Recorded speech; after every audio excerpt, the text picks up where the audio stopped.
शांति। आज 12 जून 2025 की बाबा की साकार मुरली है। मुरली के महावाक्य हैं, मीठे बच्चे, तुम्हें अभी ज्ञान की दृष्टि मिली है, इसलिए तुम्हारा भटकना बंद हुआ। तुम शांति धाम, सुख धाम को याद करते हो। प्रश्न है, देवताओं में कौन सी ताकत है और वह ताकत किस विशेषता के कारण है? उत्तर है, देवताओं में सारे विश्व पर राज्य करने की ताकत है। वह ताकत विशेष एक मत की विशेषता के कारण है। वहाँ एक मत होने के कारण वजीर आदि रखने की दरकार नहीं। देवताओं ने संगम पर बाप से ऐसी श्रीमत ली हुई है जो 21 जन्म राज्य करते हैं। वहाँ एक राजा की एक देवी फैमिली होती, दूसरी मत होती नहीं। गीत है, नयनहीन को राह दिखाओ प्रभु। ओम शांति। बच्चों को नयन मिले हैं। पहले नयन नहीं थे। कौन से नयन? ज्ञान के नयन नहीं थे, अज्ञान के नयन तो थे। बच्चे जानते हैं, ज्ञान सागर एक ही बाप है और कोई में यह रूहानी ज्ञान है नहीं। जिस ज्ञान से सद्गति हो, अर्थात शांतिधाम सुखधाम जाना हो। अभी तुम बच्चों को दृष्टि मिली है, कैसे सुखधाम बदल कर फिर माया का राज्य व दुखधाम बनता है। पुकारने लगते हैं कि नयनहीन को राह बताओ। भक्ति मार्ग के यज्ञ, दान, पुण्य आदि से कोई राह नहीं मिलती है शांति धाम सुख धाम जाने की। हर एक को अपना पाठ बजाना ही है। बाप कहते हैं, मुझे भी पाठ मिला हुआ है। भक्ति मार्ग में पुकारते हैं, मुक्ति जीवन मुक्ति की राह बताओ। उसके लिए कितने यज्ञ, तप, दान, पुण्य आदि करते हैं, कितना भटकते हैं। शांति धाम सुख धाम में भटकना होता ही नहीं, यह भी तुम जानते हो। वो तो सिर्फ शास्त्रों की पढ़ाई और जिस्मानी पढ़ाई को ही जानते हैं। इस रूहानी बाप को तो बिल्कुल जानते ही नहीं।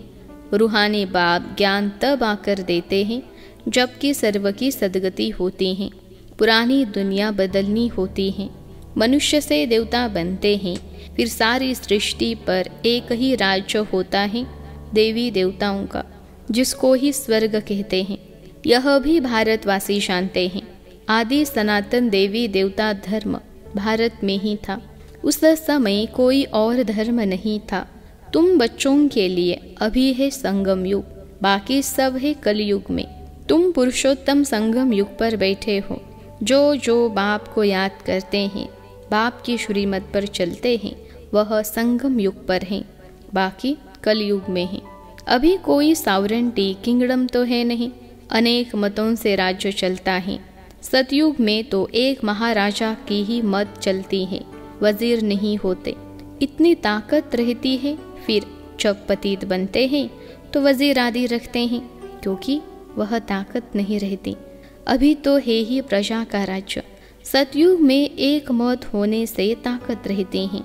अभी तुम वह ताकत ले रहे हो। 21 जन्म इंडिपेंडेंट राजा करते हो, अपनी ही दैवी फैमिली है। अभी यह है तुम्हारा ईश्वरीय परिवार। बाप कहते हैं, अपने को आत्मा समझ बाप के याद में रहते हो तो तुम ईश्वरीय परिवार के हो। अगर देह अभिमान में आकर भूल जाते हो तो आसुरी परिवार के हो। 1 सेकेंड में ईश्वरीय संप्रदाय के और फिर 1 सेकेंड में आसुरी संप्रदाय के बन जाते हो। अपने को आत्मा समझ बाप को याद करना कितना सहज है, परंतु बच्चों को मुश्किल लगता है। बाप कहते हैं, अपने को आत्मा समझ और बाप को याद करेंगे तो विकर्म विनाश होंगे। देह द्वारा कर्म तो करना ही है। देह बिगर तो तुम कर्म कर नहीं सकेंगे। कोशिश करनी है काम काज करते भी हम बाप को याद करें, परंतु यहाँ तो बिगर काम भी याद नहीं कर सकते हैं, भूल जाते हैं। यही मेहनत है। भक्ति में ऐसे कोई थोड़े ही कहा जाता कि सारा दिन भक्ति करो। उसमें टाइम होता है, सवेरे, शाम व रात को। फिर मंत्र आदि जो मिलते हैं वह बुद्धि में रहते हैं। अनेक शास्त्र हैं, वह भक्ति मार्ग में पढ़ते हैं। तुमको तो कोई पुस्तक आदि नहीं पढ़ना है न बनाना है। यह मुरली छपाते भी हैं रिफ्रेश होने के लिए। बाकी कोई भी किताब आदि नहीं रहेंगे। यह सब खत्म हो जाने हैं। ज्ञान तो है ही एक बाप में। अभी देखो, ज्ञान विज्ञान भवन नाम रखा है, जैसे कि यहाँ योग और ज्ञान सिखाया जाता है। बिगर अर्थ ऐसे ऐसे नाम रख देते हैं। कुछ भी पता नहीं है कि ज्ञान क्या है, विज्ञान क्या है। अभी तुम ज्ञान और विज्ञान को जानते हो। योग से होती है हेल्थ, जिसको विज्ञान कहा जाता है, और यह है ज्ञान, जिसमें वर्ल्ड की हिस्ट्री ज्योग्राफी समझाई जाती है। वर्ल्ड की हिस्ट्री ज्योग्राफी कैसे रिपीट होती है वह जानना है, परंतु वह पढ़ाई है हद की। यहाँ तो तुमको बेहद की हिस्ट्री ज्योग्राफी बुद्धि में है। हम कैसे राज्य लेते हैं, कितना समय और कब राज्य करते थे, कैसे राजधानी मिली थी, यह बातें और कोई की बुद्धि में नहीं आती। बाप ही नॉलेजफुल हैं। यह सृष्टि का चक्र कैसे फिरता है बाप ही समझाते हैं। बने बनाए ड्रामा को न जानने के कारण मनुष्य कह देते हैं फलाना निर्वाण गया या ज्योति ज्योत समाया। तुम जानते हो सभी मनुष्य मात्र इस सृष्टि चक्र में आते हैं, इससे कोई एक भी छूट नहीं सकता। बाप समझाते हैं मनुष्य की आत्मा एक शरीर छोड़ दूसरा लेती है। इतना बड़ा ड्रामा है, सब में आत्मा है। उस आत्मा में अविनाशी पाठ भरा हुआ है। इनको कहा जाता है बनी बनाई। अब ड्रामा कहते हैं तो ज़रूर उनका टाइम भी चाहिए। बाप समझाते हैं यह ड्रामा 5000 वर्ष का है। भक्ति मार्ग के शास्त्रों में लिख दिया है ड्रामा लाखों वर्ष का है। इस समय ही जबकि बाप ने आकर सहज राजयोग सिखाया था, इस समय के लिए ही गायन है कि कौरव घोर अंधियारे में थे और पांडव रोशनी में थे। वो लोग समझते हैं कलयुग में तो अजून 40,000 वर्ष हैं। उन्होंने यह पता नहीं पड़ता कि भगवान आया है। इस पुरानी दुनिया का मौत सामने खड़ा है। सब अज्ञान नींद में सोए पड़े हैं। जब लड़ाई देखते हैं तो कहते हैं यह तो महाभारत लड़ाई की निशानी है। यह रिहर्सल होती रहेगी, फिर चलते चलते बंद हो जाएगी। तुम जानते हो अभी हमारी पूरी स्थापना हुई थोड़े ही हैं। गीता में यह थोड़े ही है कि बाप ने सहज राजयोग सीख ले, यहाँ ही राजा स्थापन की। गीता में तो प्रलय दिखा दी है, दिखाते हैं और सब मर गए। बाकी 5 पांडव बचे, वह भी पहाड़ों पर जाकर गल मरे। राजयोग से क्या हुआ कुछ भी पता नहीं है। बाप हर एक बात समझाते रहते हैं। वह है हद की बात, हद की रचना हद के ब्रह्मा रचते हैं। पालना भी करते हैं, बाकी प्रलय नहीं करते। स्त्री को अडॉप्ट करते हैं, बाप भी आकर अडॉप्ट करते हैं। कहते हैं मैं इनमें प्रवेश कर बच्चों को नॉलेज सुनाता हूँ, इन द्वारा बच्चों को रचता हूँ। बाप भी है, फैमिली भी है। यह बातें बड़ी गुह्य हैं, बहुत गंभीर बातें हैं, मुश्किल कोई के बुद्धि में बैठती हैं। अब बाप कहते हैं पहले पहले तो अपने को आत्मा समझो। आत्मा ही एक शरीर छोड़ दूसरा लेती है। शरीर पर ही भिन्न भिन्न नाम पड़ते हैं। नाम रूप फीचर सब भिन्न भिन्न हैं। एक के फीचर दूसरे से न मिले। हर एक आत्मा के जन्म जन्मांतर के अपने फीचर्स हैं, अपनी एक्ट ड्रामा में नूंदी हुई है, इसलिए इनको बना बनाया ड्रामा कहा जाता है। अभी बेहद का बाप कहते हैं मुझे याद करो तो विकर्म विनाश हो। तो हम क्यों न बाप को याद करें? यही मेहनत की बात है। तुम बच्चे जब याद की यात्रा में बैठते हो तो माया के तूफान आते हैं, युद्ध चलता है, उससे घबराना नहीं है। माया घड़ी घड़ी याद को तोड़ेगी।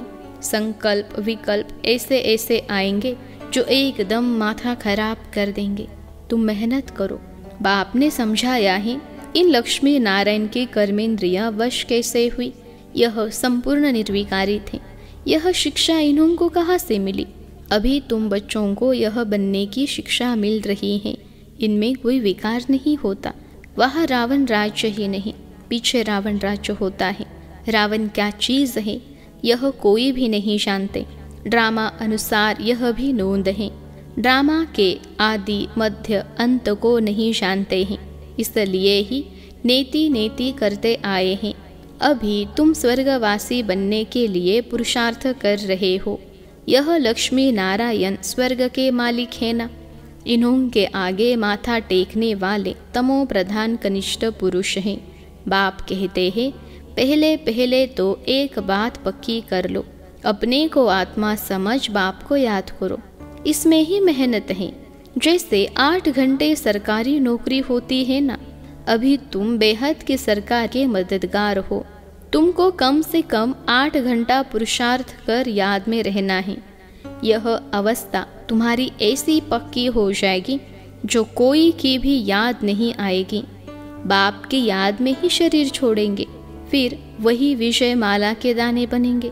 एक राजा की प्रजा कितनी ढेर होती है, यहाँ भी प्रजा बननी है। तुम विजय माला के दाने पूजने लायक बनेंगे। 16,108 की माला भी होती है, एक बड़े बॉक्स में पड़ी रहती है। 8 की माला है, 108 की भी है, अंत में फिर 16,108 की भी बनती है। तुम बच्चों ने ही बाप से राजयोग सीख सारे विश्व को स्वर्ग बनाया है, इसलिए तुमको पूजा जाता है। तुम ही पूज्य थे, फिर पुजारी बने हो। यह दादा कहते हैं, हमने खुद माला फेरी है। लक्ष्मी नारायण के मंदिर में यूं तो रुद्र माला होनी चाहिए। तुम पहले रुद्र माला फिर रुंड माला बनते हो। पहले नंबर में है रुद्र माला, जिसमें शू भी है। रुंड माला में शू कहाँ से आए, वह है विष्णु की माला। इन बातों को भी कोई समझते थोड़े ही हैं। अभी तुम कहते हो हम शू बाबा के गले का हार चाय बनते हैं। ब्राह्मणों की माला नहीं बन सकती हैं, ब्राह्मणों की माला होती नहीं। तुम जितना याद में रहते हो, फिर वहाँ भी नज़दीक में ही आकर राज्य करेंगे। यह पढ़ाई और कोई जगह मिल न सके। तुम जानते हो, अभी हम इस पुराने शरीर को छोड़ स्वर्गवासी बनेंगे। सारा भारत स्वर्गवासी बनेगा। इन पर्टिकुलर भारत ही स्वर्ग था। 5,000 वर्ष की बात है, लाखों वर्ष के बाद हो नहीं सकती। देवताओं को ही 5,000 वर्ष हुए। स्वर्ग को मनुष्य भूल गए हैं तो ऐसे ही कह देते हैं, बाकी है कुछ नहीं। इतना पुराना संवत आदि है थोड़े ही, है ही सूर्यवंशी चंद्रवंशी। फिर और धर्म वाले आते हैं। पुरानी चीज़ें काम क्या आएगी। कितना खरीद करते हैं, पुरानी चीज़ की बहुत वैल्यू करते हैं। सबसे वैल्यूबल है शिव बाबा। कितने शिवलिंग बनाते हैं। आत्मा इतनी छोटी बिंदी है, यह किसको भी समझ में नहीं आता। अति सूक्ष्म रूप है। बाप ही समझाते हैं, इतनी छोटी बिंदी में इतना पार्ट नूंदा हुआ है। यह ड्रामा रिपीट होता रहता है। यह ज्ञान तुमको वहाँ नहीं रहेगा, यह प्राय लोप हो जाता है। तो फिर कोई सहज राजयोग सिखा कैसे सकते। यह सब भक्ति मार्ग के लिए बैठ बनाया है।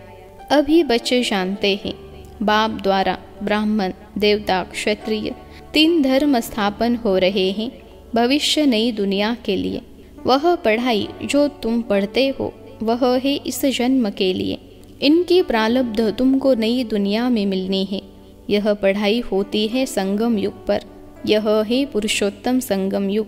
मनुष्य से देवता तो जरूर संगम पर बने होंगे। बाप बच्चों को सब रात समझाते हैं। यह भी बाबा जानते हैं, तुम सारा दिन इस याद में रह नहीं सकेंगे, इम्पॉसिबल है। इसलिए चार्ट रखो। देखो हम कहाँ तक याद में रह सकते हैं। देह का अभिमान होगा तो याद कैसे रह सकेगी। पापों का बोझा सिर पर बहुत है, इसलिए बाबा कहते हैं याद में रहो। त्रिमूर्ति का चित्र पॉकेट में डाल दो, परंतु तुम घड़ी घड़ी भूल जाते हो।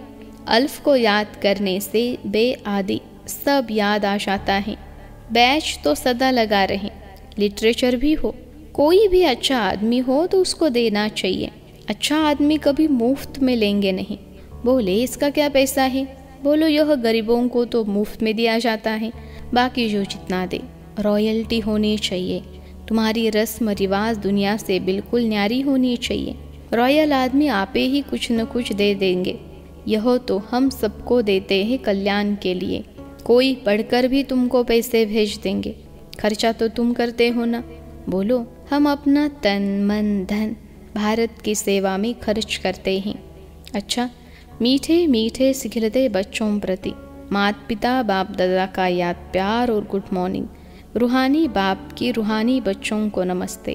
हम रूहानी बच्चों की सिखलते रूहानी माता पिता बाप दादा को याद प्यार, गुड मॉर्निंग और नमस्ते बाबा नमस्ते। धारणा के लिए मुख्य सार। पहली पॉइंट है, इस बेहद की सरकार को मदद करने के लिए कम से कम 8 घंटा याद में रहने का पुरुषार्थ करना है। याद में जो माया विघ्न डालती है उससे घबराना नहीं है। दूसरी पॉइंट है, इस पुरुषोत्तम संगम युग पर ईश्वरीय संप्रदाय का बन ईश्वर की मत पर चलना है। कर्म करते भी एक बाप की याद में रहने का अभ्यास करना है। आज का वरदान है, अंतर्मुखता की गुफा में रहने वाले देह से न्यारे देही भव। अंतर्मुखता की गुफा में रहने वाले देह से न्यारे देही भव। विश्लेषण है, जो पांडवों की गुफाएं दिखाते हैं वह यही अंतर्मुखता की गुफाएं हैं। जितना देह से न्यारे देही रूप में स्थित होने की गुफा में रहते हो उतना दुनिया के वातावरण से परे हो जाते हो, वातावरण के प्रभाव में नहीं आते। जैसे गुफा के अंदर रहने से बाहर के वातावरण से परे हो जाते हैं, ऐसे यह अंतर्मुखता की गुफा भी सबसे न्यारा और बाप का प्यारा बना देती है। और जो बाप का प्यारा है वह स्वतः सबसे न्यारा हो जाता है। आज का स्लोगन है, साधना बीज है और साधन उसका विस्तार है। विस्तार में साधना को छिपा नहीं देना। साधना बीज है और साधन उसका विस्तार है। विस्तार में साधना को छिपा नहीं देना। अव्यक्त इशारे। आत्मिक स्थिति में रहने का अभ्यास करो, अंतर्मुखी बनो। अंतर्मुखता की निशानी सदा सागर के तले में खोए हुए गंभीरता मूर्त चेहरे द्वारा आत्मिक स्थिति के चिन्ह दिखाई देंगे। एक और मनन चिंतन करने वाला चेहरा और फिर रमणीक अर्थात मुस्कुराता हुआ चेहरा, दोनों ही लक्षण सूरत से प्रत्यक्ष होंगे। अंतर्मुखी सदा हर्षित मुख दिखाई देंगे क्योंकि माया का सामना करना समाप्त हो जाएगा। अच्छा, ओम शांति।